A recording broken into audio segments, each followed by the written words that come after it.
예, 이번 시간에 중도퇴직자 연말정산에 대한 구체적인 내용과 우리 연말정산을 하고 나면 그 연말정산의 결과물을 우리 급여대장에 반영하는 과정, 또 그 과정에서 발생하는 추가 납부세액에 대한 분납 신청에 대한 내용들을 이론적인 부분 살펴본 후에 세무사랑 프로로 확인하도록 하겠습니다.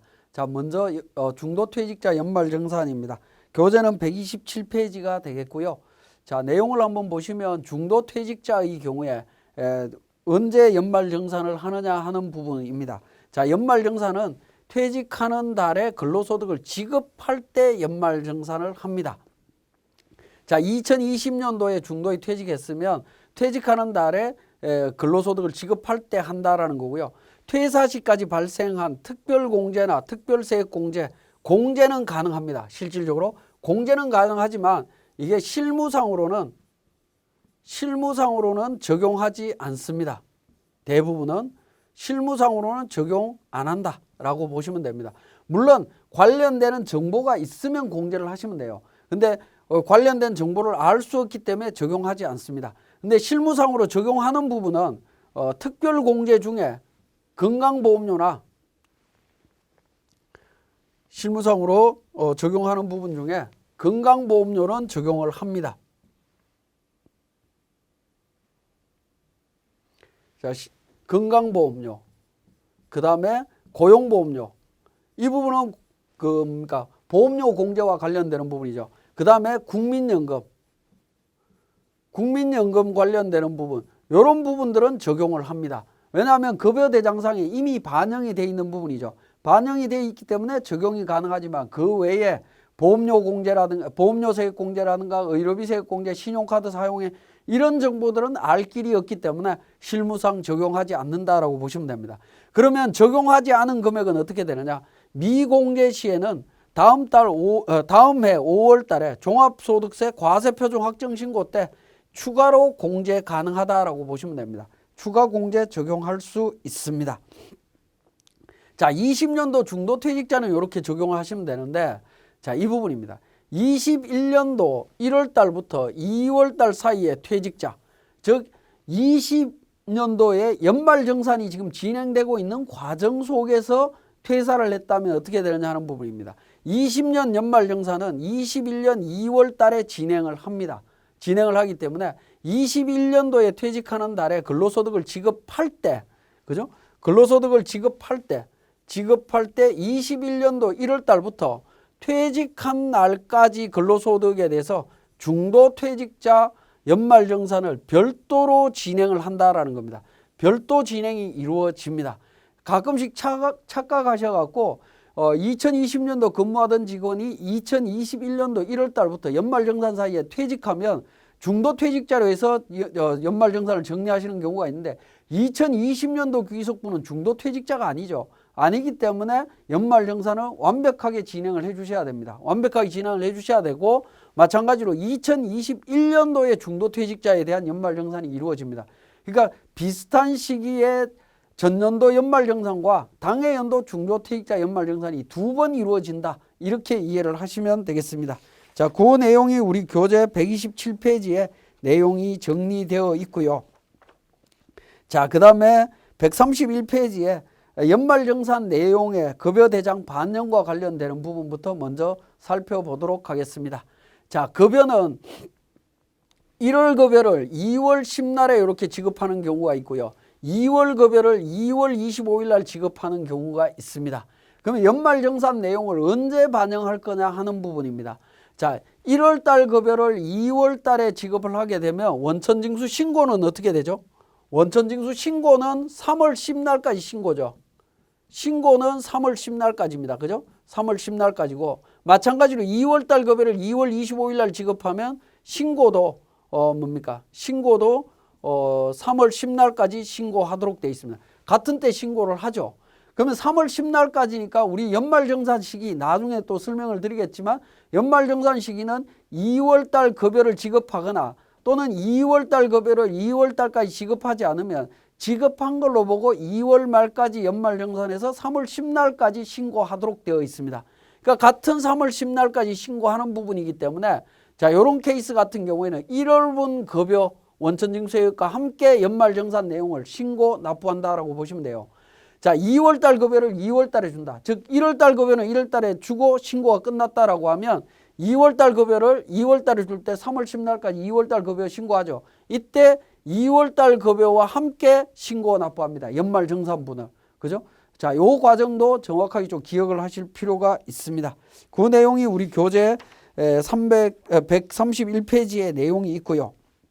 자, 이렇게 이제 연말정산을 한 이후에 추가 납부세액이 나오는 케이스입니다. 예를 들어서 연말정산을 했는데 환급세액이 나오는 경우에 대해서 환급금액을 어떻게 정리할 거냐, 그거는 이제 나중에 제가 살펴보기로 하고요. 나중에 어떤 방식으로 이제 환급을 해주는지 그 부분은 말씀을 드리겠습니다. 그런데 연말정산을 했는데 환급이 나오는 게 아니라 추가로 납부해야 되는 세액이 발생을 한다라고 하면 어떻게 할 거냐 하는 부분입니다. 이거는 원칙적으로 발생한 월에 다 납부하는 게 원칙입니다. 그렇지만 근로소득자가 평소에 받는 월급 수준이 있는데 추가 납부세액이 너무 많아서 그러니까 납부세액을 너무 많이 공제를 해버리면 2월 달에 받는 소득이 급격하게 줄어드는 문제가 생기죠. 그렇게 줄어들게 되면 관련되는 소득 수준에서 생활을 유지해 오다가 소득이 줄어들면 생활에 문제가 발생을 합니다. 그러한 부분 때문에 추가 납부세액에 대해서 분납 신청을 할 수 있도록 되어 있습니다. 자, 교재는 133페이지고요. 추가 납부세액이 10만 원을 초과하는 경우에는 해당 과세 기간에 다음 연도 2월부터 4월분의 근로소득을 지급할 때 나누어서 할 수 있다라는 겁니다. 자, 분납 신청 절차는 대상 근로자가 근로소득세액공제 신고서에 분납 의사 표시를 해야 됩니다. 분납 의사 표시를 해서 하면 됩니다. 이거는 그러니까 본인이 하는 거다라는 겁니다. 그죠? 회사에서 결정하는 것이 아니라 회사와 상관없이 본인이 결정하는 거다. 본인이 신청에 의해서 결정을 하는 겁니다. 본인의 신청에 의해서 결정하는 거다라는 거고요. 분납 기간 중에 근로자가 퇴사를 하면 어떻게 되느냐? 퇴사 시에 남아있는 분납 금액은 전액 다 원천징수를 해야 됩니다. 그 다음에 폐업하는 경우도 마찬가지고요. 분납을 할 때 지방소득세와 농특세도 어떻게 되느냐? 동일하게 분납이 이루어집니다. 동일하게 이루어진다라는 점 기억을 하시면 되겠고, 자, 원천징수는 월별 납부자가 있고 반기별 납부자가 있습니다. 자, 반기별 납부자의 경우에는 1월 달부터 6월 달까지 세액을 한꺼번에 신고 납부하는 과정이죠. 그런 경우에는 분납이 적용될 여지가 없습니다. 왜냐하면 분납은 2월, 3월, 4월까지 3개월 동안 나눠서 내는 건데 7월 10날까지 신고 납부하는 거니까 그거는 회사 사정에 따라서 알아서 정리를 하시면 되는 거니까 굳이 분납에 대한 규정을 적용할 여지가 없다라고 보시면 되겠습니다. 자, 그러면 우리 세무사랑 프로를 통해서 실제 적용하는 과정들을 살펴보겠습니다. 자, 세무사랑 프로를 통해서 중도 퇴사자 연말정산에 대한 내용 살펴보겠습니다. 교재는 128페이지가 되겠고요. 중도 퇴사자에 대한 연말정산 적용 순서가 되겠습니다. 자, 먼저 사원 등록에서 중도 퇴사한 직원의 퇴사 일자를 입력을 합니다. 기본 사항에 보시면 우리 송아지 직원이 중도 퇴사를 했다라고 하면 퇴사 일자 2020년 예를 들어서 5월 25일 날 퇴사를 했다면 이렇게 퇴사 일자를 입력을 합니다. 자, 이렇게 퇴사 일자를 입력하게 되면 퇴사 관련되는 부분은 어떻게 되죠? 퇴사 직원은 이렇게 분홍색으로 색깔을 달리해서 표현을 해주고 있습니다. 자, 백두산 직원도 마찬가지입니다. 백두산 직원이 2020년 12월 31일 날 퇴사를 했다라고 가정을 해보겠습니다. 자, 이렇게 가정을 하게 되면 31일 날 기준으로 퇴사를 했기 때문에 자, 퇴사 일자부터 입력을 하신 다음에 급여 자료 입력으로 갑니다. 급여 자료 입력으로 가서 백두산 직원 같은 경우에 12월 25일 기준으로 급여를 지급을 하는데 마감이 되어 있네요. 마감 취소를 하겠습니다. 자, 취소를 하고 백두산 직원은 퇴사자라고 이렇게 표시가 나오죠. 자, 퇴사자에 대해서는 중도 퇴사자 정산을 해야 되죠. 그래서 F7 퇴사자 정산이라고 하는 중도 퇴사자 정산이라고 하는 메뉴가 있습니다. 자, 이 F7번 퇴사자 정산 누릅니다. 누르면 중도 퇴사자 연말 정산 관련되는 정보가 뜹니다. 관련되는 정보에 있어서 추가적으로 이 노란색으로 되어 있는 부분들 있죠. 여기에 적용할 내용이 있다면 적용하시면 됩니다.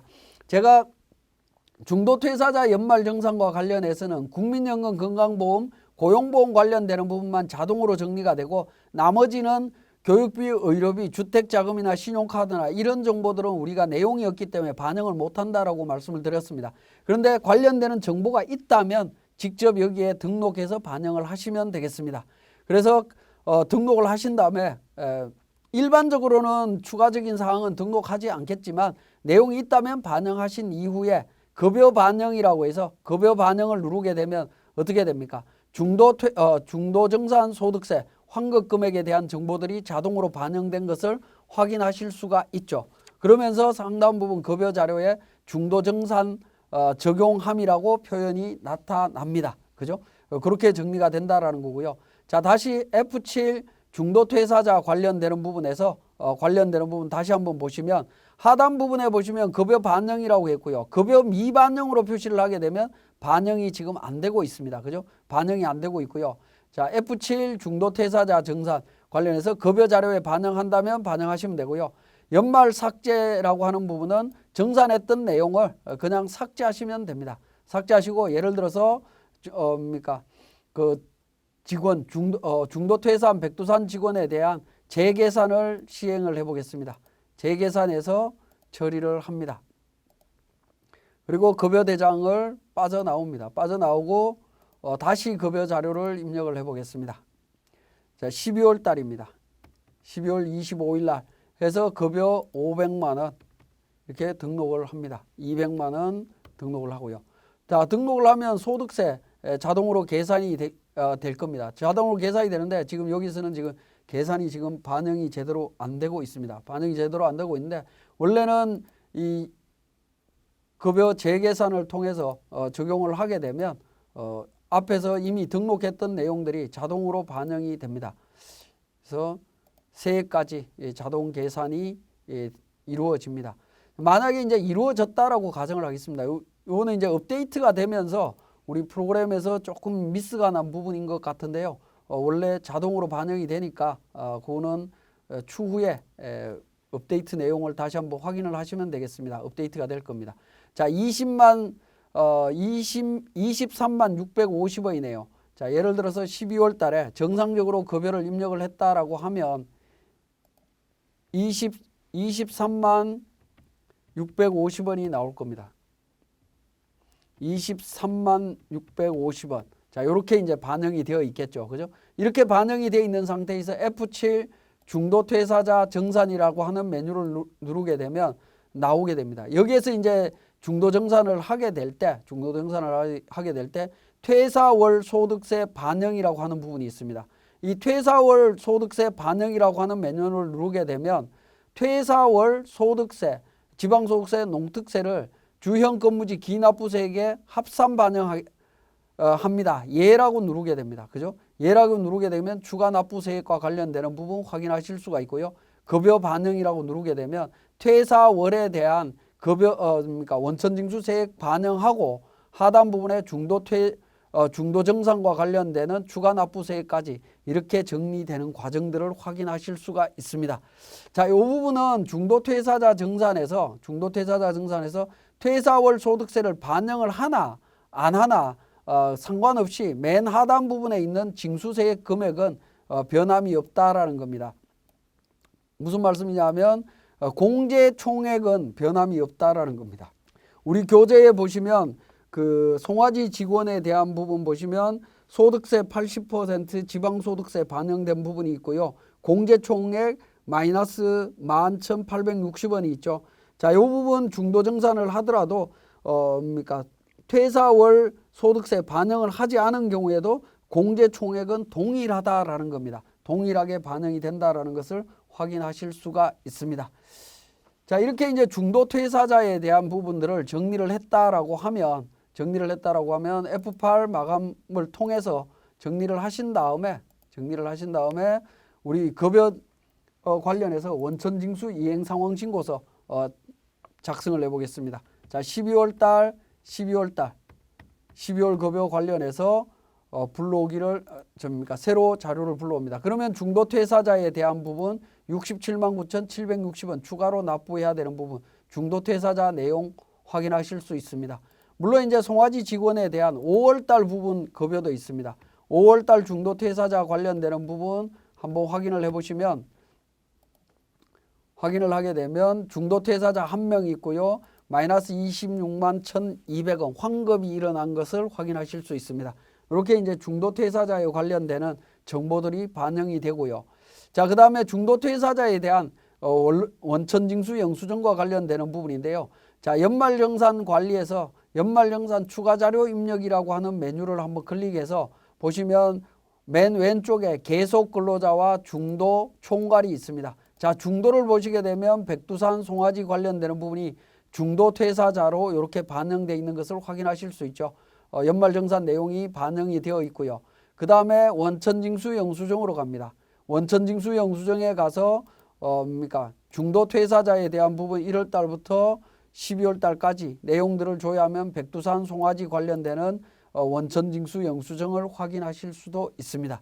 자, 이렇게 적용이 된다라는 과정을 보시면 되겠고요. 자, 그 다음에 131페이지에 연말정산 내역에 대해서 급여대장에 반영하는 부분이 되겠습니다. 자, 반영하는 과정을 한번 살펴보면 자, 예를 들어서 급여 관련해서 급여 자료에 2월 달에 우리 급여를 반영을 하게 됩니다. 급여를 반영하는데 연말정산 관련되는 부분을 급여대장상에 반영할 수 있다라는 겁니다. 자, 이 부분은 우리 관련되는 부분 다시 정리하도록 하겠습니다. 자, 근로소득 관리 쪽에서 연말정산 추가자료 입력이라고 해서 추가자료 입력 중에 전년도에 2019년도에 연말정산을 완료를 했겠죠. 그죠? 완료된 연말정산 보시면 백두산은 153만 7,760원 추가납부세액이 나오고요. 안기부 49만 5천원, 송아지 환급, 속리산 환급 이렇게 나옵니다. 자, 이 정보들을 급여대장상에 반영을 해야 되는데 직전 연도 거를 반영을 해야 되는데 언제 반영할 거냐 하는 부분입니다. 자, 이 부분은 2월 달 지급하는 급여대장에 함께 반영한다. 일반적으로 그렇게 이해를 하시면 되겠습니다. 그래서 우리는 2월 달 급여를 2월 25일 날 지급을 하기 때문에 그때 반영을 하시면 됩니다. 자, 2월 달 급여 반영하실 때 연말정산분에 대한 반영은 F7 중도 퇴사자 정산이라고 한 부분 옆에 역삼각표가 있죠. 역삼각표 눌러보시면 연말정산과 분납 적용이 있습니다. 이건 둘 중에 하나 선택하시면 되겠고요. 자, SFU 연말정산이라고 하는 부분 선택해 보겠습니다. 연말정산이라고 하는 부분 선택해서 오른쪽에 넘버 옆에 보시면 사원코드 옆에 콤보 박스가 있습니다. 이 콤보 박스를 선택하신 다음에 새로 불러오기 연말정산 관련되는 자료 불러옵니다. 그러면 직전 연도에 연말정산 추가자료 입력에 있는 내용이 그대로 불려져 옵니다. 이 내용을 사원을 선택하신 다음에 연말정산 데이터 적용이라고 해서 선택을 합니다. 적용을 선택하게 되면 어떻게 되죠? 백두산 관련해서 연말정산 안기부, 송아지 환급, 속리산 환급 관련되는 부분 전부 나타나죠. 그리고 연말로 표시가 됩니다. 연말로 표시가 되고 이건 총액으로 정리를 하실 수 있습니다. 자, 이렇게 등록을 하신 다음에 우리는 원천징수 이행상황신고서로 갑니다. 자, 2월달 2020년도 2월달 해서 정리를 합니다. 분납 적용하겠느냐? 분납 선택을 안 했죠. 그래서 아니오라고 선택을 하게 되면 연말정산 관련해서 4사람에 대해서 총 환급 금액은 97만 2,980원이 환급 나온 것을 확인하실 수 있습니다. 원천징수 이행상황신고서에 나오고요. 상단 부분에 보시면 연말이라고 하는 신고 구분에 연말이라고 하는 부분에 체크 표시가 자동으로 된 것을 확인하실 수 있습니다. 원천징수 이행상황신고서 작성과 관련되는 부분은 뒤쪽에서 더 자세히 말씀을 드리겠습니다. 만약에 분납 신청을 할 경우에 어떻게 될 거냐 하는 부분입니다. 자, 급여자료 입력 쪽에서 동일하게 2월달 급여가 되겠습니다. 2월 25일 날 급여 관련되는 부분 해서 F7 중도 퇴사자 정산에서 F11 분납 적용해서 선택을 합니다. 마찬가지로 연말정산 자료 불러옵니다. 전체 선택해서 직전 연도 연말정산 추가자료 입력에 들어있는 자료 불러옵니다. 자, 불러온 상태에서 전체 선택을 하신 다음에 자, 분납 계산이라고 있죠. 분납 환급 계산이라고 하는 부분이 있습니다. 자, 연말정산 금액을 3차에 나누어 동일하게 계산 반영되어 기존 금액은 삭제된다. 반영하겠느냐라는 겁니다. 환급 참고사항에 보면 환급 금액의 경우 분할 계산하지 않고 환급분으로 전액 반영되고요. 10만 원 이하 분할되지 않고 1차 분납으로 전액 반영. 금액 계산으로 인한 절사되는 금액은 3차분으로 반영이 된다. 예라고 누르게 되면 환급되는 부분은 1차분에 그 다음에 10만 원 넘는 분들은 자동으로 분납 계산돼서 1, 2, 3, 4월 달까지 반영이 되도록 되어 있습니다. 자, 이렇게 하신 다음에 분납 적용이라고 눌러보겠습니다. 자, 분납 적용을 누르게 되면 반영이 됐다는 것을 확인하실 수 있죠. 그러면 백두산은 어떻게 되죠? 분납세액으로 해서 중간에 보시면 분납이라고 표현이 됩니다. 안기부도 분납이 되고요. 속리산 마찬가지로 환급 금액은 10만 원 넘지 않기 때문에 전액 반영이 됩니다.